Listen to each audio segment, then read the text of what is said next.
เรื่องนี้ก็เป็นตัวที่ว่าให้แขกมาพักเช้าหรือว่ามาสามชั้นโอ้วัยรุ่นหลายเนาะมาท่องเที่ยวหลายโอ้เชื่อว่าต้าหนามอนซืนหลายเดี๋ยวเอาสิพาไปเที่ยวว่า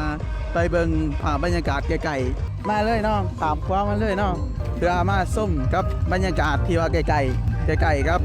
ผู้คนที่มาลินตูบหรือว่ามาท่องเที่ยวอยู่ที่ตาดรอของเฮาเนาะบ้านเฮาเองที่บ้านเชิญว่างแต่กับพากันมาเบิ่งไกลๆเลยอยู่ที่ตาดรอมื้อนี้โอ้มวนหลายคือคืนหลายที่ว่าวัยรุ่นก็มาลินมาท่องเที่ยวหลาย